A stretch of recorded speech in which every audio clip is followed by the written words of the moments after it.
ప్రతి పౌరుడు ఓటు హక్కు వినియోగించుకునేలా ఓట్ చోరీ కార్యక్రమంతో దేశవ్యాప్తంగా ఉద్యమం చేపట్టామని అన్నారు మంత్రి తుమ్మల నాగేశ్వరరావు. ఖమ్మం నగరంలో ఓట్ చోరీ గద్దే ఛోడ్ పేరుతో భారీ ర్యాలీ నిర్వహించారు. క్యాంప్ ఆఫీస్ నుంచి జిల్లా కాంగ్రెస్ పార్టీ కార్యాలయం వరకు నిర్వహించిన ర్యాలీని మంత్రి తుమ్మల జెండా ఊపి ప్రారంభించారు.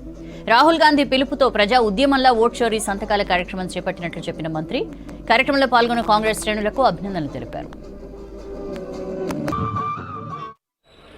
ఈనాడు దేశవ్యాప్తంగా ప్రజల యొక్క సంతకాలు సేకరించి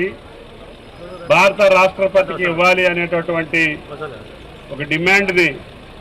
ఈ దేశంలో అప్రజాస్వామికంగా ఓటు హక్కును కూడా హరించి బీజేపీ పార్టీ నిర్వహిస్తున్నటువంటి ఈ దురాగతానికి అడ్డుకట్ట వేయాలని చెప్పి కాంగ్రెస్ పార్టీ అధిష్టాన వర్గం ఇచ్చినటువంటి పిలుపు మేరకి నిన్న ఒకే రోజు ఖమ్మం నియోజకవర్గంలో ప్రతి కార్యకర్త ప్రతి నాయకుడు ఎన్ని పనులున్నా కూడా మీరు ఇంటింటికి వెళ్ళి ఆ ఉద్యమానికి ఆలంబనగా నిలిచినందుకు అందరికీ పేరు పేరున ధన్యవాదాలు తెలియజేస్తున్నాను. ఈ రాష్ట్రంలో మొట్టమొదటిసారిగా నియోజకవర్గం మొత్తం ఒకే రోజు సంతకాలు చేసినటువంటి కీర్తి, గౌరవం, మర్యాద ఖమ్మం పట్టణ కాంగ్రెస్ నాయకులకి, నియోజకవర్గ కాంగ్రెస్ నాయకులకి దక్కింది అని చెప్పి మీకు ఈ సందర్భంగా మనవి చేస్తూ